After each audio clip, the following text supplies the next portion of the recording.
¿Qué tal están? Filosofía de Rousseau. Jean-Jacques Rousseau fue uno de los filósofos más influyentes del siglo de las luces, del siglo XVIII, y sus ideas revolucionaron no solo el pensamiento filosófico, sino también la política, la educación y la sociedad.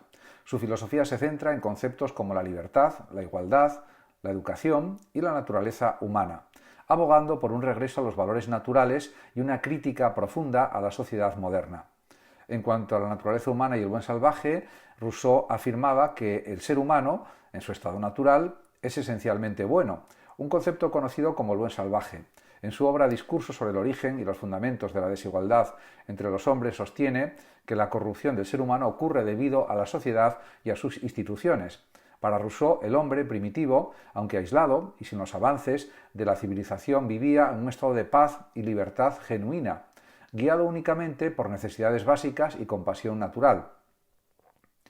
Esta visión contrasta con la postura de filósofos como Thomas Hobbes, quien veía al hombre primitivo como violento y egoísta. Rousseau considera que es la vida en sociedad la que introduce las comparaciones, el egoísmo y las desigualdades que corrompen al individuo.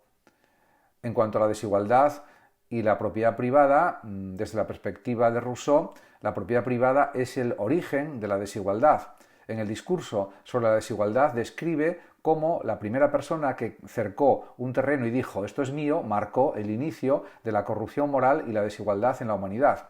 La propiedad privada introduce divisiones y crea un sentido de posesión que desemboca en rivalidades, competencia y eventualmente opresión. Rousseau no es necesariamente contrario a la propiedad en sí, sino a cómo ésta es impuesta en un contexto social que deja a unos con poder y a otros en la miseria. En cuanto al contrato social y la voluntad general, pues el mismo Rousseau, en su obra más conocida, El contrato social, señala o presenta una teoría política radical para su tiempo, en la que plantea cómo las sociedades pueden organizarse de manera justa. Rousseau propone que los individuos renuncian o que deben renunciar a sus derechos naturales y los transfieren a una voluntad general, la cual representa la voluntad colectiva del pueblo y no los intereses de unos pocos. Según Rousseau, este contrato social es la base de una verdadera libertad, pues los individuos obedecen leyes que ellos mismos han diseñado a través de esta voluntad general. De esta forma o de este modo se mantiene la libertad y la igualdad, ya que todos los ciudadanos tienen voz en las decisiones. Este contrato, además, no implica una dictadura de la mayoría, ni un sacrificio completo de la individualidad, sino una armonización de intereses personales y colectivos. Rousseau también destaca que la voluntad general no siempre coincide con la voluntad de la mayoría, ya que la voluntad general debe perseguir el bien común y no los intereses particulares. En cuanto a la educación, le dedica un libro, el Emilio, sobre la educación, y en esta obra Rousseau expone su filosofía educativa, que es también un reflejo de su visión de la naturaleza humana. Rousseau aboga por una educación natural que respete las etapas de desarrollo del niño y no imponga ideas y valores de forma autoritaria. En lugar de instruir al niño con información sin sentido para él, la educación debe permitir que aprenda a través de la experiencia y de su relación con el entorno. Para Rousseau, además, la educación debe fomentar la libertad y la autonomía, de manera que el niño aprenda a actuar de acuerdo con su propio juicio. En este contexto, el rol del maestro es más el de un guía que el de una autoridad impositiva. Rousseau critica también duramente los métodos educativos tradicionales, que considera opresivos y alienantes. También da mucha importancia a la libertad y la autonomía de la persona. En este sentido, para Rousseau la libertad es un concepto fundamental en su filosofía. Sin embargo, su visión de la libertad va más allá de una simple ausencia de restricciones externas. Rousseau habla de una libertad moral o autonomía donde el individuo actúa en consonancia con su propio entendimiento y juicio libre de las influencias corruptoras de la sociedad. La libertad para Rousseau solo puede lograrse cuando el individuo es autónomo y no está sujeto a la opresión de otros. En el contexto, por otra parte, del contrato social, la libertad se convierte en una participación activa en la voluntad general, donde cada ciudadano es libre porque es obediente solo a la ley que él mismo ha establecido. También hay que señalar que existe una crítica a la modernidad y a la civilización por parte de Rousseau.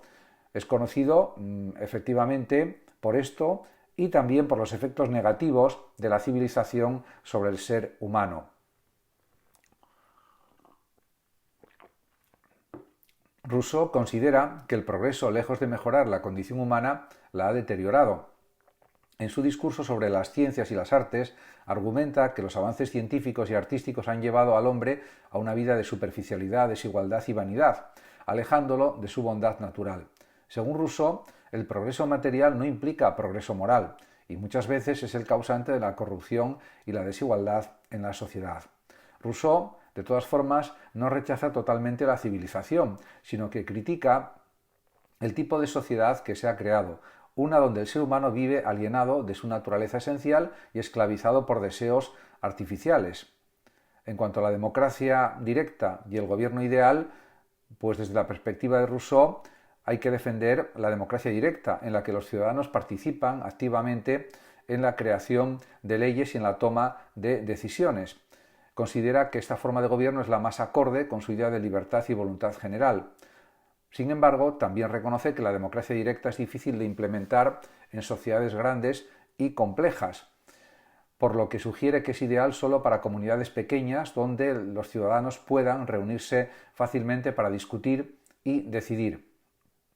En términos prácticos, Rousseau es consciente de los límites de su propuesta y llega a aceptar la necesidad de gobiernos representativos en ciertas circunstancias. No obstante, siempre defiende que el poder debe residir en el pueblo y que los representantes deben ser solo delegados temporales de la voluntad general, no una clase dirigente estable.